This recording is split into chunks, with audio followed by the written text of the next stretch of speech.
Help me. Sean finally let me out of his attic. Help me get me out of here. Hello, everyone. Welcome to episode 300 of the 8-Bit Adventures podcast. For those who've been keeping score, these two have not been on in quite some time. I am your host, Sean Hayes. And with me are my longtime co-hosts, back for one night only. Courtney Bolin. Hi, everybody. And Josh York. Good to see you. Yeah, so I want to do something special for episode 300, and this was basically the most special thing I could think of was getting these two back on. Also, why we didn't have an episode last week was, so that there was time to get everybody together and get schedules and stuff like that. This is the 8-Bit Adventures podcast, here to bring you the latest and greatest gaming news of the week. But unfortunately, there was no news this week. There was no news. So for people who follow on Facebook, that's why there was some news stuff that was basically dregs of whatever I could find for 2 days. And then the past 2 days, there was nothing. It's been quiet. It's E3 is not happening, so nobody knows what to do. They're just rehashing, here's reviews of Thousand Year Door remake. Yep. But that's it's out, but that's not really a big news item. Mm-hmm. Because we all knew it was coming. It's not V Rising's been released. That's a surprise. Yeah. Finally left early access. But yeah, so 300 episodes. So we figured we'd just get together, talk about D&D. Yes. The upcoming D&D rules change, because, it'd be nice to get some other thoughts on it. I know I've talked about it a couple times for listeners. But first, this was a news item that was on the last podcast that I did, I think. Would love to get your guys' thoughts on it, being familiar with Critical Role. Is Critical Role streaming service Beacon. Doing it. They launched their own streaming service. I had seen in my my Reddit deep dives, this probably came up as a headline. I didn't read the article, but I saw that. I said, "Oh, okay, they're getting themselves a little more independent, I guess." Yeah. So it's $6 a month, and it includes all of the content they normally do, which won't be taken off of Twitch and YouTube. Okay. But we'll have Beacon exclusive content, which includes their version of Adventuring Party. Nice. Yeah, I actually a couple of side series, and the fireside chats with Matt will now be Beacon exclusives. Nice, because I had actually heard that the person, because it's very much going towards what Dropout has done with getting their own app and getting their own exclusive streaming service. And I will say, Joe and I have been loving that. Being able to have that access has been amazing. And he actually told me that the people who developed the Dropout app are going to be doing or have been in talks with Critical Role. So hopefully... Yeah, so fun fact, it's just Vimeo. Yeah! So Vimeo has an OTT, API. That apparently, so there's an enterprise pricing option for companies like Critical Role and Dropout. Nice. There is also an independent creator option, which is a scaling based on how many subscribers you have payment model. And it's basically once you get big enough, then you talk to somebody in their sales team to switch. I was looking at the pricing structure the other day. But yeah, so that's what they're using. Yeah. And is that Dropout's doing the enterprise thing because it includes essentially a white label app. Otherwise, I think you are a channel on the Vimeo app. Oh. You don't get your own branded app, but you get a channel on Vimeo. Okay. Yeah, because we were able to get it through our Roku. Yeah. Yeah, that's why it allows you to put your streams and stuff on an app that is available on most TVs. Yeah. Yeah. Since Roku, for example, no longer offers Twitch. Yeah, because it's interesting because our TV was upgraded, but it still wasn't able to get the Dropout app. But we got the Roku for when we travel. Yeah. And we logged everything of ours into that too. And that's our Dropout for now. And so I'm really, really excited as someone. I know you would be very excited because you like you watch, I binge. go through all the Critical Role stuff. I binge. My take was, I'm not sold on it. Because, like, Dropout's a great deal, and you get a wide variety of content. Yeah. This would be like if they just put Adventuring Party and Dimension 20 on a streaming service. Well, my question is, are they going to put things like the Candela Obscura stuff, Myths? Yeah, you've got I the would other. assume from like a business Yes. perspective. But yeah, so like you you have to all have of these. other content. Yeah, they have other like, they've have other shows within their. Yeah, so all of their current stuff is also going to go on. Yeah. So my point was, Dropout offers, it's not just their actual play campaign, Yeah. but it's a lot of other comedy series. Oh yeah. This is just everything that is Critical Role related. I've still spent. I way think there's more on there's this. enough people to do, like, and the thing is, if it's just like they convert all of their Twitch and YouTube subscribers to this, like, they make money on it because Right, it's revenue streams, right? So one, now they're again, keeping a much bigger cut. I mean, the yeah. first things first is this is just another revenue stream, right? If Yeah.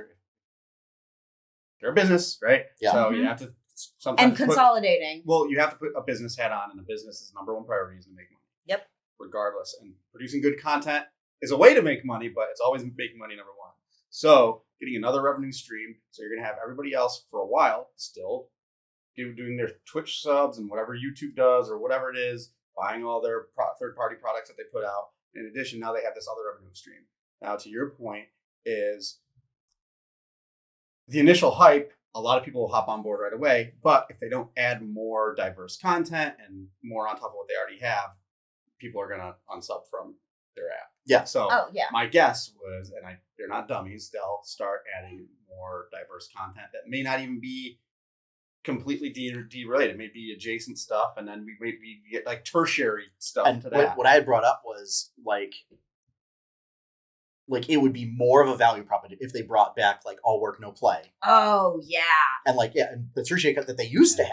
Well, and I that think since that the might pandemic be, they've dropped completely. but I think that this might actually be a way for them to do that because they are, and because they're still doing their regular voice acting jobs on top of Yes. all of the Critical Role stuff that they're doing. And so, but I think that this may give them a little bit more, Vincent, where's Matt? There it is. I'm like, Right, right up front, right up front. Our fearless leader. Yeah. But yeah, being able to continue to, it seems like they're really prioritizing their brand of Critical Role still, and Yeah. so being able to, Yeah, they've been building it for years. They've been building it for- yeah. building on top of it more and more and more. Yeah. So I'm really excited. Yeah, my thing was it like it makes sense, but I think just from a compare, like I'm sure there's going to be people who say like that it's unfair to compare, Beacon and Dropout. I think it's a perfectly fair comparison because it's already two sort of companies that offer an actual play that's Mhm. pretty big. And I think like Dropout is the better value currently. Yes, because But of all if- of the other if shows CR that they can- offer. And the thing is, like, it doesn't have to be the CR cast. No. Like, if they start bringing in like their guests and everything to do other Yes. content. Oh yeah, absolutely. You know? They bring similar to how like Abria's already does a Oh, lot of different. Critical Role Abridged will also be on there, which is, I thought it was going to be. Is this like Dragon Ball Bridge? So I don't think it's. No, I I don't think it's a parody. No, it's Danny doing like wrap ups. From what I heard, because like I don't, so I haven't seen it. It sounds like it's the actual sessions that are edited down to like an hour, That's We're gonna awesome. cut out the 3 hours of shopping. There you Pretty go. much. Yes. or the 3 hours of. I might start watching. I haven't watched Critical Role seriously since like the first season. I watched a little bit Yeah. of Oh two. wow. It's just because I just didn't have time, Yeah. and I have a hard time investing in other people's games. I just lost it. I But edited down versions I might be interested in. I can tell you right now, C2 needs it. As someone who watched C2 live Mhm. for like almost the entirety of it, there was a couple times when I stopped watching it for like 2 months and then came back and I was like, oh, they're still they've gone nowhere. Yeah. And I'm like, man, Yeah. And that was before, so for viewers, that was before they started taking a week off. So that was 8 episodes. So there was 32 hours of content that I completely missed. Yeah. And then came back without reading any of the, any of the recaps or whatever. And then was like, oh, okay, so they're still on this adventure and nothing has kind of happened or changed. Yeah, I think and it's especially like toward the like third act of campaign 2 that happens a lot of like there's just players want to wrap up a lot of things before they finish. I think one of the yes. I think one of the for listeners' benefit, for several months now we've been trying to get together to have our last session of Tales of Jamora.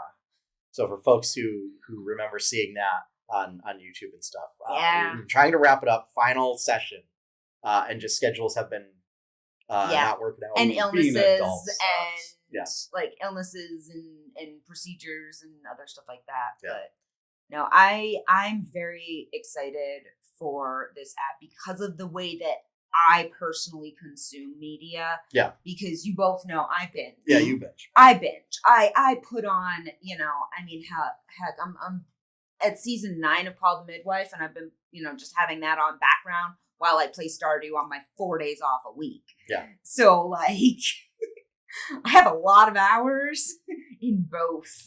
The most interesting part of this to me is that it's Vimeo doing this and providing this service, and it's interesting to me that I don't know much about what's going on. I know Vimeo has existed, but it's always been like this.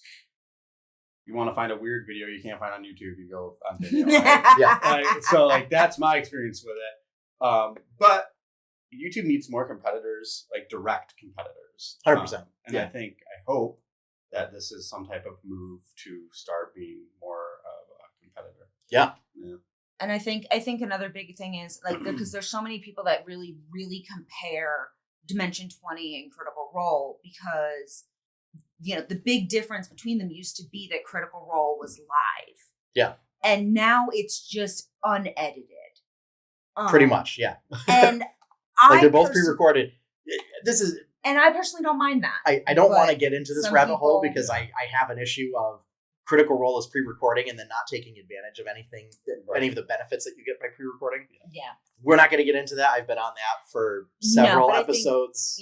But I think that that's going to be a big kind of distinction and being able to have these things like Critical Role, just abridged and being able to bring in, the other entities that they are doing now and being able to do more side projects and one of the side shows is the Reslayer's Take.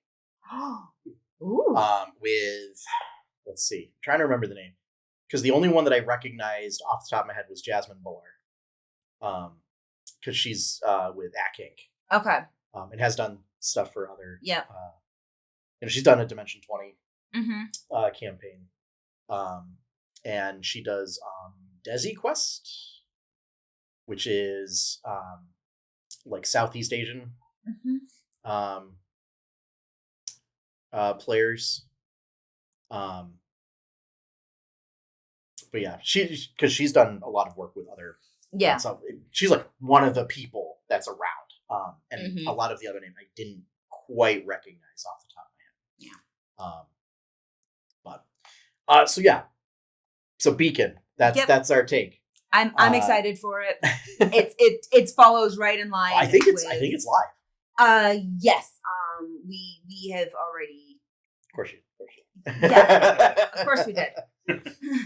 You also get a 10% off code in the Critical Role store when you sign up right now. Oh, there you go. So just so you know.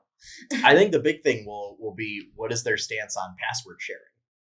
That's going to be, because Dropout was very clear. Sam Reich said, Sam Reich very famously said, hey, we know Netflix is cracking down, but yeah, we get you. Go ahead and share your passwords. Tell them I sent you. Yeah. You can do that with a company that you own that isn't owned by a larger 100% mother corporation. Yes. Yeah. And that's when you're not owned by Google or whatever these major like billion dollar corporations. Yeah.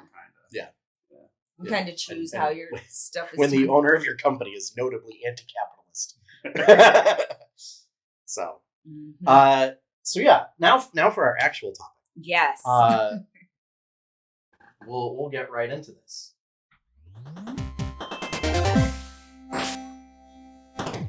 So, Dungeons and Dragons. Yeah. Rules refresh. Talked about it a bunch. Player's Handbook coming out in September. Dungeon Master's Guide is November or December. I don't remember which. Yeah. Monster Manual is February. Yeah.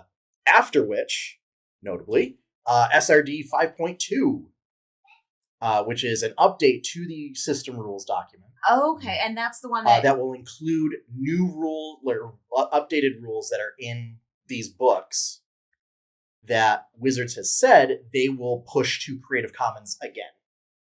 Okay. And the reason why they're doing an update is, they can't, because they can't really retract the previous SRD because it's Creative Commons. Yeah. So they're just gonna essentially reprint a new version with the new rules, and then, according to them, push it to Creative Commons once again. So that way, creators will decide like they won't have to use the new rules if they don't like them. Yeah. In order to use the system reference document. They can still continue to use the base 5e1. Yeah. So, just a quick recap for folks. What are we getting? Player's Handbook is basically all of the content that's been put out for players thus far. Yeah. Like, it will have all of the spells and subclasses and feats and stuff from Tasha's and Xanathar's and like other various things. I like that. All in one book. Consolidated into a book. Yeah. And the thing that really makes me excited about that actually is because I'm really, really, really hoping that they redo spell cards. Because they're 100%. They'll 100% redo. Yeah. I cannot wait we can for make money on new spell I cards. cannot wait Yeah. for the updated spell cards. Yeah. Put that Because business there's cap on so again. many. Yeah. Dude, I'm if it makes my life easier, I will pay money for Yeah, it. for sure. You know? I'm 100%. I'm so big excited proponent for of that. Being able to paying have for everything on. convenience. Yeah, So, being able to have everything together. Classes will get new class features. Mhm. There's been a lot of talk about making martial classes more interesting I and was just gonna beefing say, I up hope their they power do level a little something bit. to fighter to make it a little Mhm. more. So one of the systems for fighter is weapon mastery, which is, so this is going to sound very familiar for folks who play Pathfinder, but there are traits that are on weapons Mhm. that you will be able to use if you have weapon mastery, which is a thing that all martials get. Fighters get a lot more of them. Yes. And so it's basically you choose a number of weapons, specific weapons, and Okay. you are able to use the mastery trait for that. I like that for fighter that you get more because that feels like that's the flavor, right? I can take any weapon at any time, and I can adjust my strategy anytime because I'm good with all. Also, fighters get like 3 to 4 class features that interact with weapon mastery, whereas like rogues, rangers, I think paladins and barbarians, like maybe monks, like just get weapon mastery. So it's like you get to pick like 2 weapons and you get the mastery thing. Paladins still get smite. Paladins still get smite. That's all that matters. I think some of the language around smite has been Yeah. reworded. I believe unarmed strikes are now officially compatible. Oh. So you can do your monk paladin builds if you Love want. it, If love you to if hear you hate yourself and want to Oh. require every ability score except intelligence. So there's that. I think they're moving in the direction of standardizing the progression of all the classes. Yeah. So like everybody will get a subclass at 3. So it won't be like warlocks get one at 1, Right. wizards get it at 2. Yeah, most someone people and get I it saw at that 3. they were Clerics get going to it too. be like So it'll be- changing things about backgrounds too. Yeah, so backgrounds give you a feat. And like the draw is like if you can pick a specific background that is basically a package of like some skill proficiency, tool proficiencies, languages, Yeah. some combination of those, and a specific feat, or you can build your own, and that's the model. Is like a level. Oh, the other thing. So feats will have level prerequisites. So there will be feats that you can take at level 1. There will be feats that require level 4 in order to take. So actor, for example, is a level 4 feat. Okay. Whereas, like crafter is like a level 1 feat. Will it be like I don't know if Pathfinder like tabletop is like this, but I know the Pathfinder games on the computer were like this. There were some feats that had progressions, like you start with one feat and then you progress up to like the next level of that feat. Yeah, so this it won't have it won't do that. 3.5 was kind of like that. The one time I played Yeah, feat 3.5, trees. yeah, So no feat trees, Okay. as far as we've seen. But I think the only instance of feat trees that we've seen in 5e were the Strixhaven. There are a couple feats in Strixhaven that had prerequisite feat. This is largely going to be reprinting existing feats. Yep. So no requiring other feats to get it. Just there may be level requirements. Can you do feats? Unclear. I'd like to see so some of the feats. So there are some new ones that have been in the like starter feats, but Crafter being one of them, where it's you get. I think it's you get proficiency with like one set of some number of artisan tools. Yeah. Like a jeweler's crafting kit objects takes you 20% less time. And non-magical item prices are 20% cheaper for you. So things like that. Like Performer is another like starter feat where it's you pick 3 musical instruments to get proficiency with. And then like during a short rest or something, you can perform and give people, and you choose a number of creatures up to like your proficiency bonus, and you give them heroic inspiration, which is you give them inspiration. They're trying to make it mechanically more ways for people to get inspiration that's like hard coded, because the development team has acknowledged that nobody like uses inspiration as often as they intended. It's hard as a DM. Yep. To keep. There's so many things you're trying to keep track of, and unless it's like unless it's like in your head for some reason, it's hard to remember to like award that for things. And like every DM inspiration, and because there are not bardic, which is also they're calling it heroic inspiration to kind of delineate it a bit from bardic inspiration. Yeah, too many inspiration named abilities. Yeah. But this is, and also including specific ways to award it,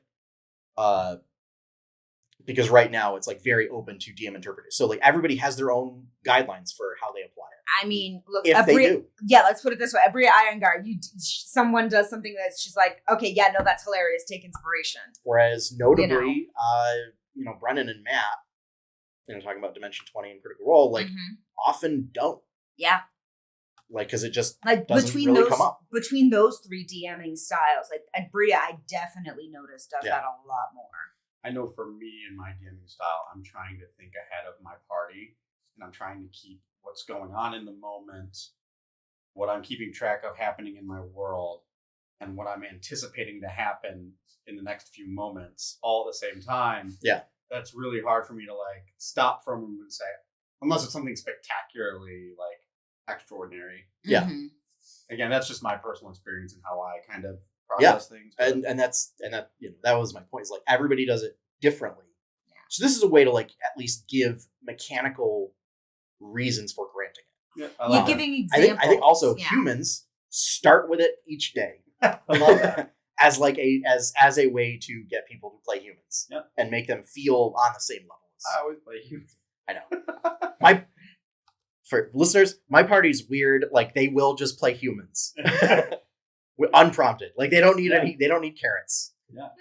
Just give them sticks. They'll play humans. I do that in video games too. I play human in like every MMO I play. Yep. At least my first character. No, dinosaur if possible. In some way or possible. In some way or shape or form. So, barbarians. So like barbarian abilities, like they'll get the ability to trade like their improved crit dice to get effects. Oh. Rogues will get ability to trade sneak attack dice for effects. Ooh, that'll be cool. Which to me just says we're just doing what was in the original 5e playtest with fighters. where they were going to get martial dice every round, and you trade martial dice. And like all the martial classes, like martial dice was going to be a per round resource that you trade for effects and stuff. Oh, wow. So it seems like we're going to move back toward that a little bit. Rangers didn't actually change very much. It was just they take the Tasha stuff, they slap it onto base Ranger now. Yeah. Okay. And there you go. People still complaining about Rangers these days? Not really. Not since Tasha's. When really. Tasha's came out, like basically everybody just used the Tasha stuff. What did Tasha's do? So Tasha's basically allowed you Made to them work. replace like Natural Explorer and Favorite Enemy with stuff that gave more universally useful features. Okay. So Yeah, I remember a lot of that stuff was like if you picked crap and it wasn't in your campaign, well, it's your SOL, right? yeah. Yeah. So like Favorite Enemy you can replace with Favored Foe, which is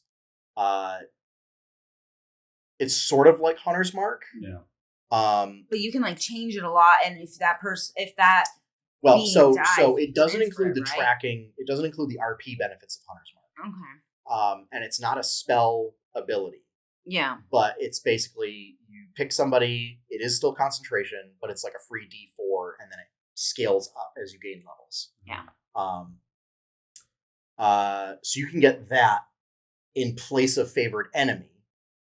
And then in place of Natural Explorer, there's a like suite of abilities where it's like the first one is like you can get like extra languages and expertise in a skill. And then like another one is you get a climb and swim speed, and all of your speeds go up by 5 feet. Okay. And then the level 10 one is I think as an action you can get like temporary HP. And you also you remove a level of exhaustion whenever you take a short rest. Whoa. Yeah. That's Yeah, and those changes have been in for a while. Yeah. I think we might have still been playing in your game, Josh, when those changes came in. I remember some type of changes came in. I think so, yeah. And I remember an old Unearthed Arcana where there were some changes. Yes. That were really good. Yeah. Particularly Beastmaster. Yes. So this so the other change is in Tasha's is an alternate beast companion. Okay. That is essentially it gives you a stat block template, which ended up being the model going forward for companions. Okay. Instead of saying, "Oh yeah, you can pick like a CR 1/4 thing in the monster manual," they were like, "We're just going to put a stat block in the class description, and this is what it is, and it scales, and this and that." Oh God, I love that. Solves all the problems.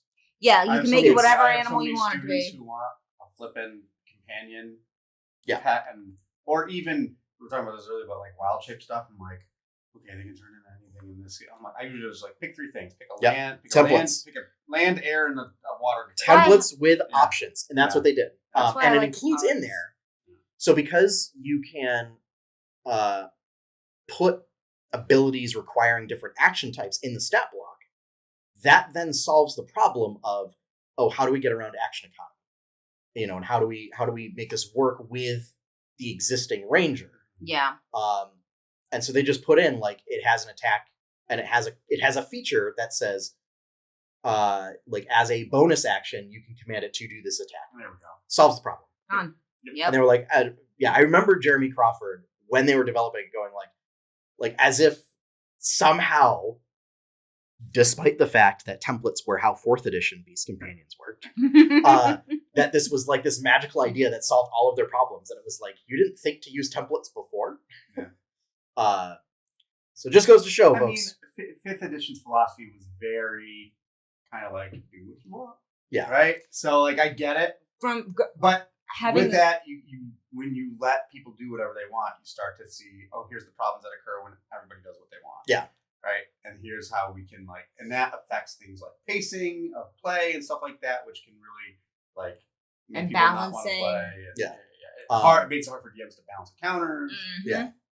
The Tasha's Beast Companion also includes in its thing a way to revive it as part of that class feature. Nice. Where it's just you spend a spell slot Hey, and there after we a go. minute, it comes back.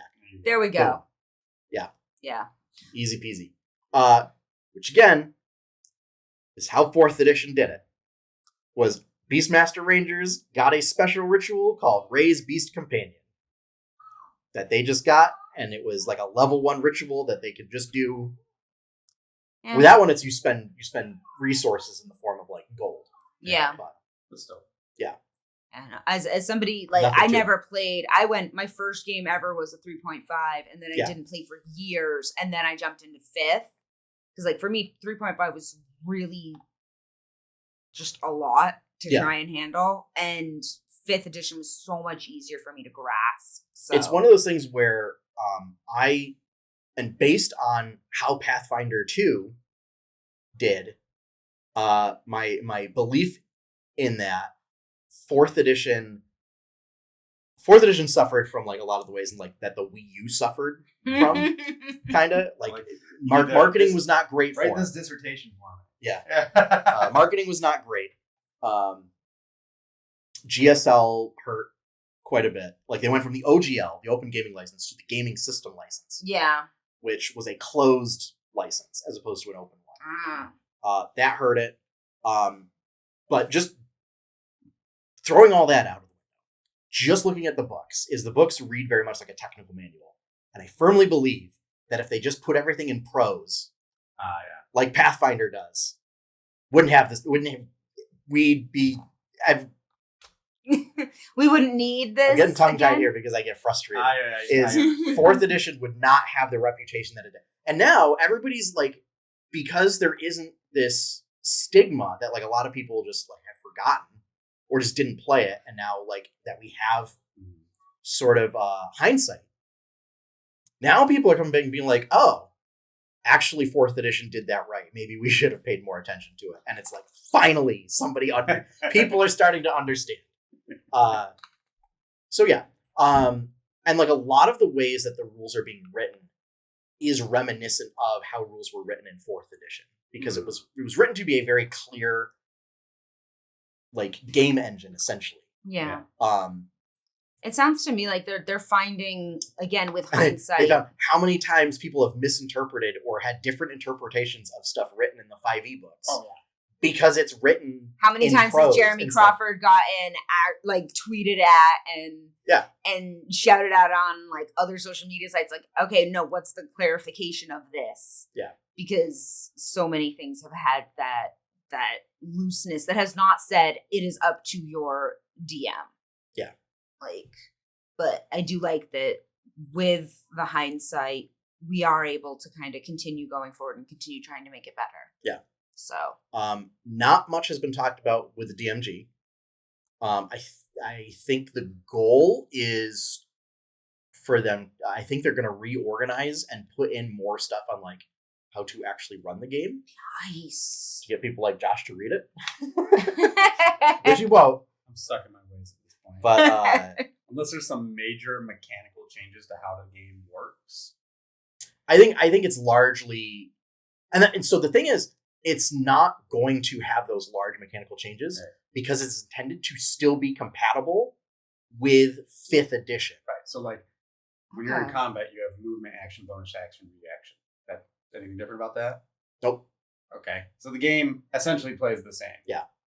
For all intents and purposes. Yeah, right? this is it, and this is why they hesitated to put, and like they still have not put like an edition label on it, and why they're calling it like a rules up. Like it makes it very frustrating to talk about because it's like, oh, the 2024 rules update books. It also makes it really hard to find anything on, like, I had to search very specifically online to be like, what are the actual changes? Like I was. So you could have asked me, and I could have said search for Unearthed Arcana. There we go. Or all of the playtest materials are available on D&D Beyond. There we go. If you have I think it's. So because of how our setup works, I don't know if you guys have access to it. Yeah. Or if each individual person requires a subscription. I may take a look. But if because I was really enjoying what I was able to find. And alternatively, we'll talk after the episode. I don't want it to be public.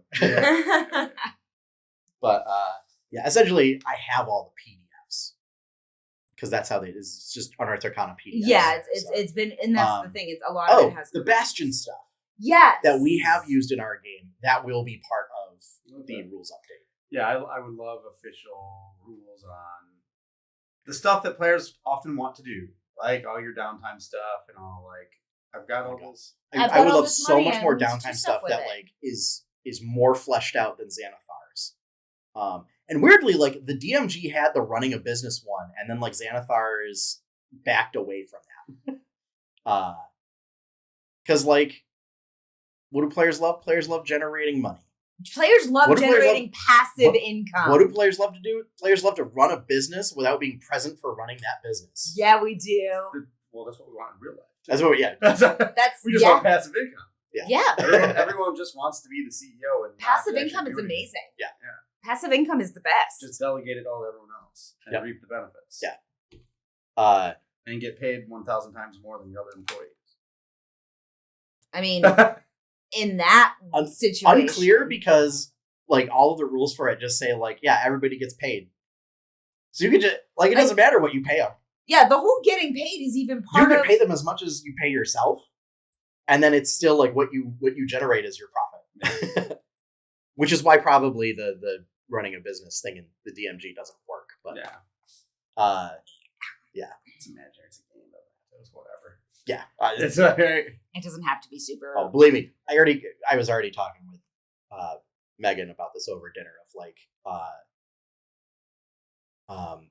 what the average D&D community member will say, to include both DMs and players, thinks of time period for what D&D should be, and then looking at in popular media what a lot of really popular fantasy stuff that time period is. And let me tell you, like, particularly with Disney, like Disney princess stuff is a heck of a lot later than a lot of people think it is. Yep, it is. It's like 18th, 19th century instead of medieval. Yeah, Beauty and the Beast could possibly take place post-French Revolution. I was going to say, it definitely could. Yeah. It's a small provincial town. And it's the idea is that Maurice and Belle were part of the bourgeoisie, and the reason why nobody likes them in town is because like that they were moderate bourgeoisie. So they weren't enough to just get killed on the spot. They were middle class, but people don't like them because weren't enough to drag out the guillotine. Yeah. But they were enough to lock up crazy old Maurice in the asylum. And why Gaston is Gaston, like the handsomest man in town and everything and whatever, is because he's don't air quote handsomest man in town. Okay, that's a fact. He has a whole song about it. But he's also likely one of the few men in town that's of that age demographic, because all the other ones got sent to war and died. Yeah, I had actually seen that. Yeah. He's one of the few that is and why when they storm the castle, they're way too organized for how to wage war for they're French. I mean, that's for a small provincial town. No, they're French. That does not know French riot. But anyway, it was getting in because Frozen also is 18th, 19th. Yeah, I think closer to even 19th century. Closer to 19th, yeah, 100%. But the idea of that people want to call D&D medieval fantasy, when really it's kind of a lot. It's pretending to be medieval fantasy, but is probably it's Ren Fair, much closer to even such a colonial era fantasy. Yeah, or all the way up to modern. Because a lot of people love putting cannons and pirates. Yeah. Which also that was a very that was a very short time period. Too. And also when we think of Golden Age of piracy, is also also geographically very narrow too. We didn't have piracy in Europe. like the Caribbean. Yeah. It was Southeast Asia, maybe. Yes. Yeah. Those are the tropical areas. It's places where Europe had colonies, but you had to be far enough away from those colonies where the rule of law from Europe did not matter. Where you could go, nah, and it said it took them a month to get there. Yes. Yeah. That was... But yeah, So, I mean, all the way up to basically modern times too. If you think about things like Dimension 20 with Unsleeping City, which also firearms will be like actually part of like the player's handbook as options and stuff. Like it won't be relegated to a page like 3/4 of the way through the DMG. Yeah. I don't have like stuff for what they intend the tone of D&D to be. Yeah. So like you won't find whatever period they decide appropriate alongside, Glocks and like it is like in the DMG, like a sawed-off shotgun, right, with a pepper box. Yeah, which folks, if you're going to do that, just pick up Everyday Heroes, which is 5e compatible. It's like the 5e version of D20 Modern, and like they like going into the nitty-gritty of different firearm types. So if like that's your jam, go pick up that book, or at least like look up that stuff. Yeah. You could also just look up the D20 Modern rules online. That's also an option. They've got all the gun stats and armor stats and stuff.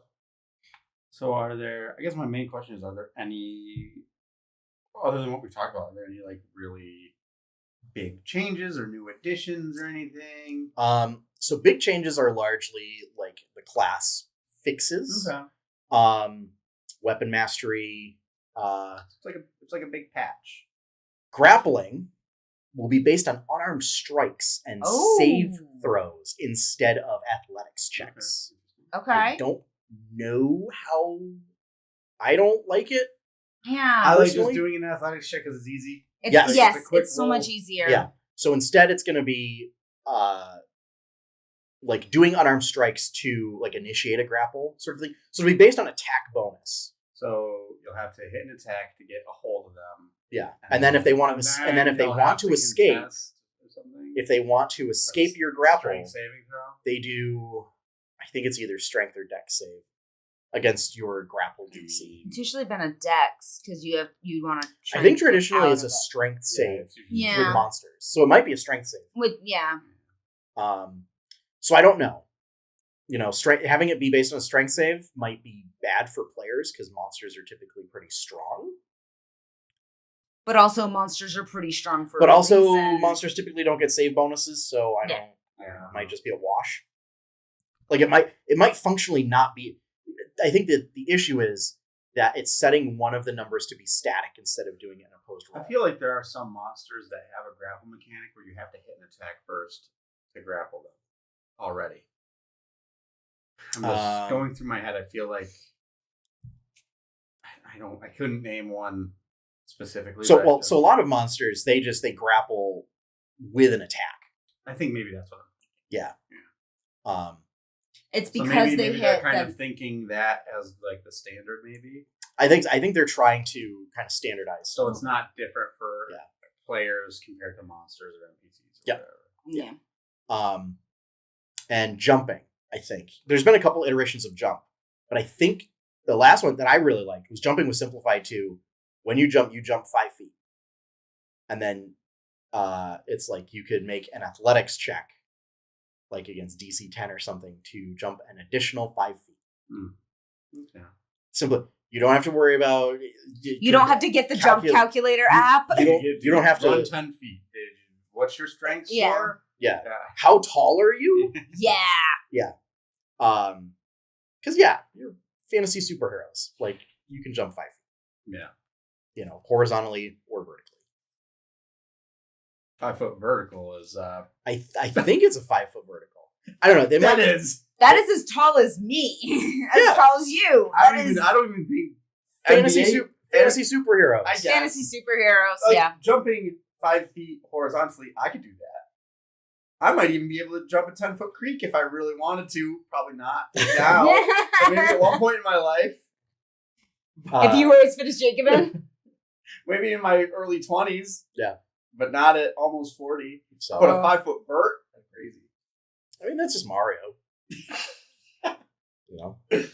But anyway. Oh, that was also a couple iterations back, so I haven't. And they also haven't released another UA yet. I think because they've probably sent the files to the printer. Probable.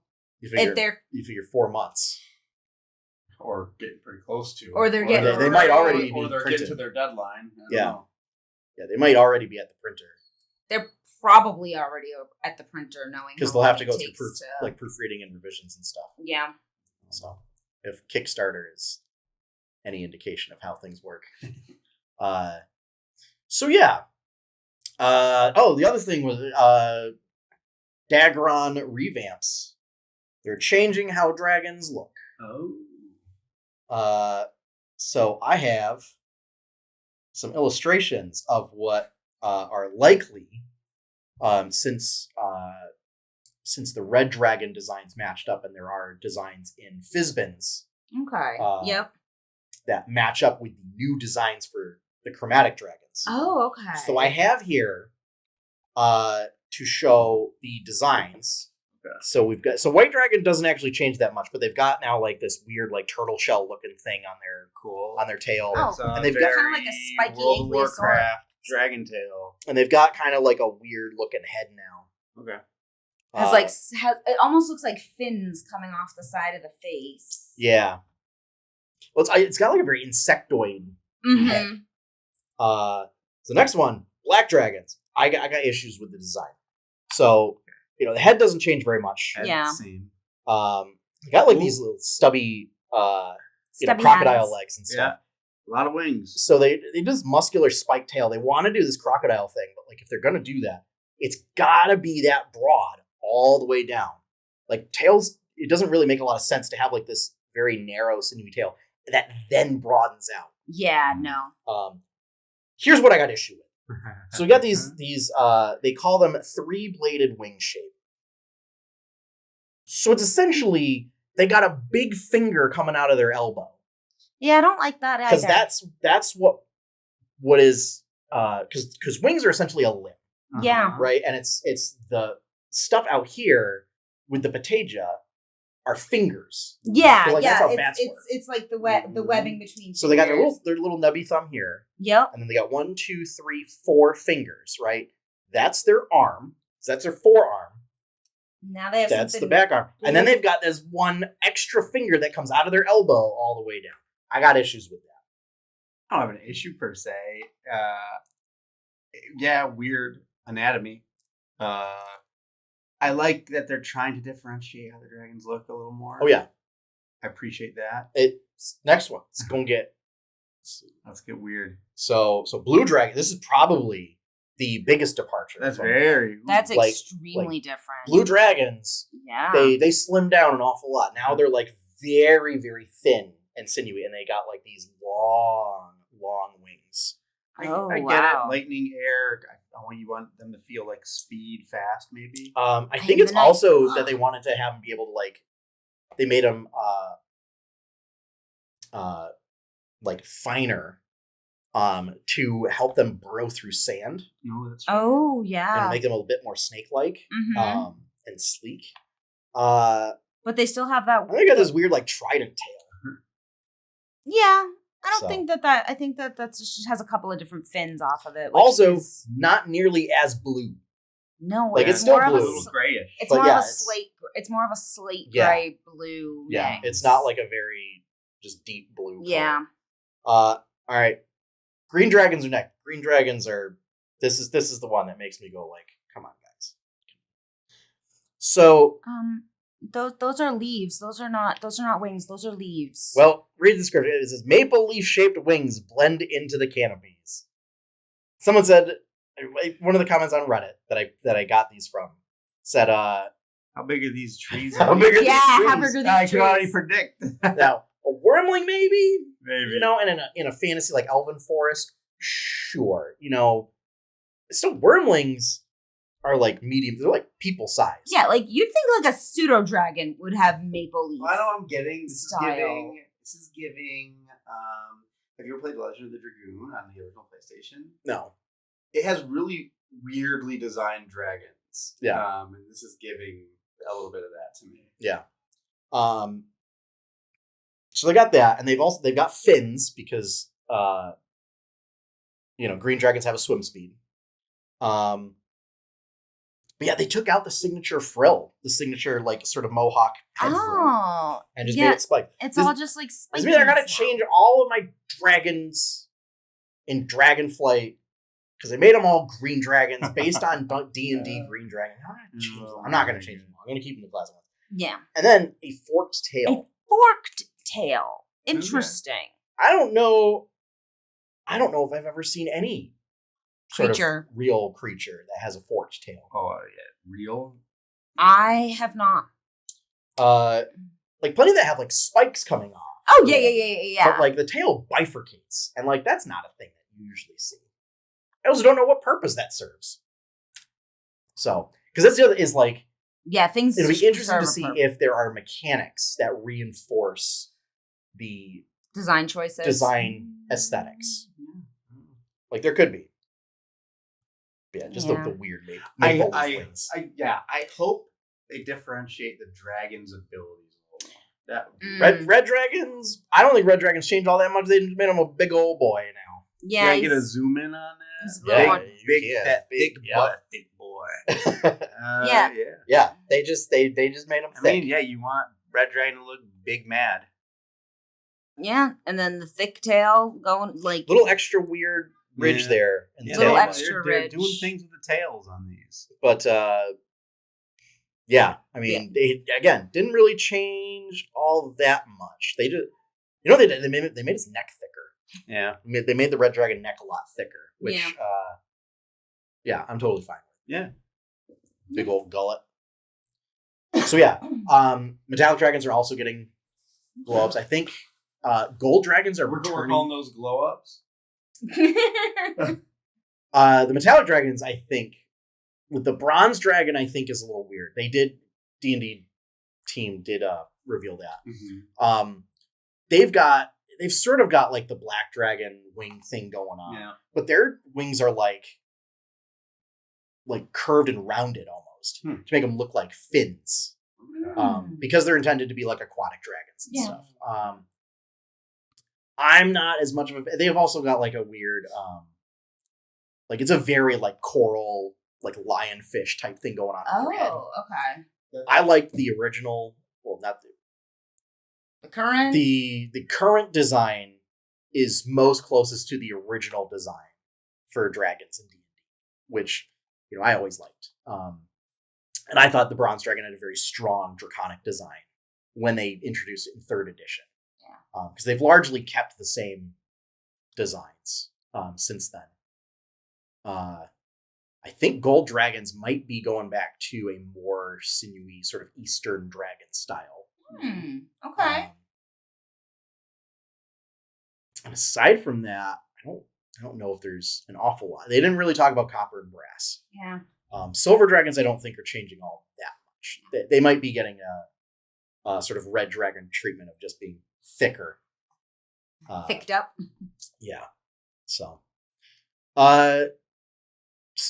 So we got a few more months to get some more stuff teased out on what's going to be in these books. So it's largely, if there's some question of like what happens to warlock players, because there hasn't really been like warlock has only gotten like 1 or 2 play tests and like very different.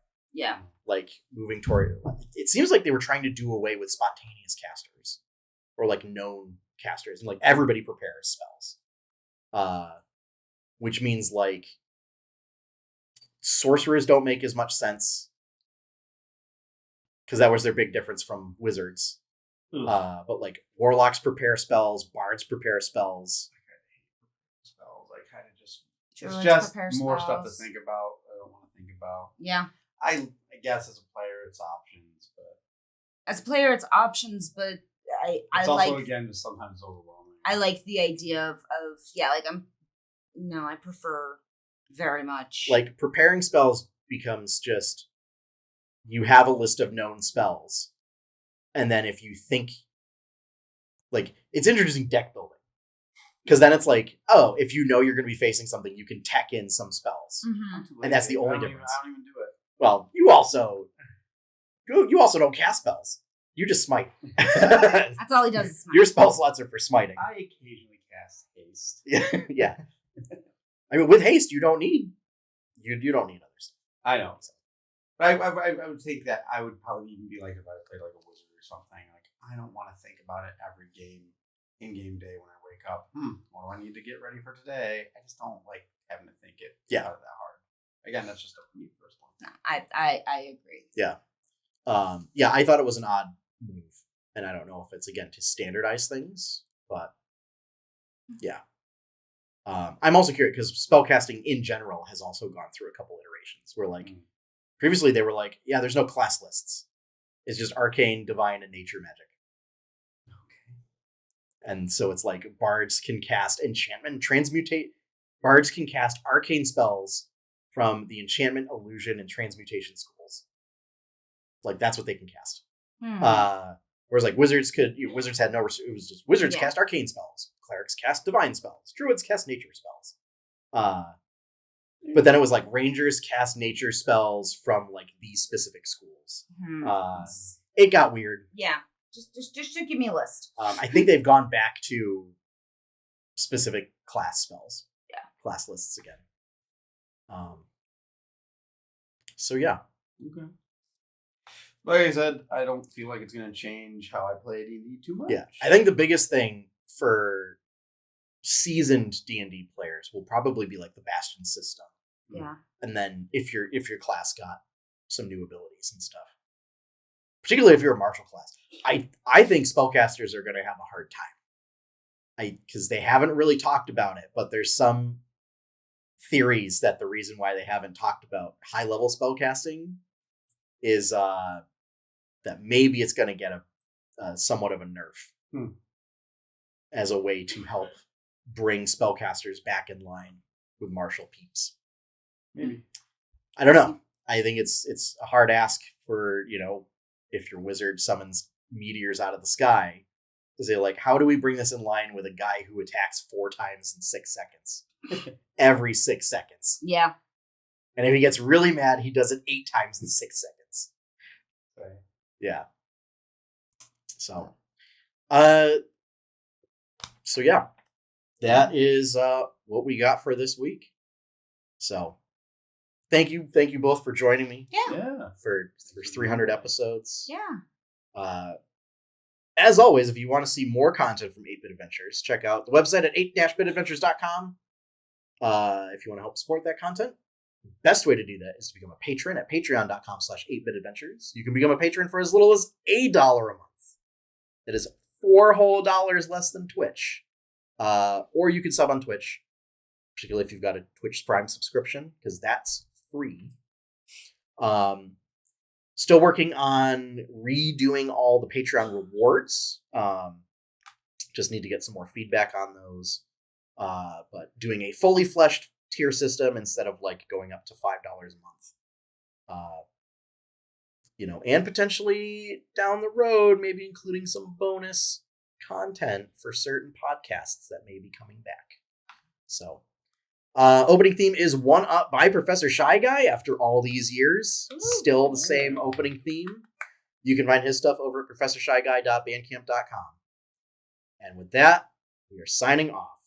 So, as always, have fun, happy gaming, and enjoy your pie cake. Bye, everybody.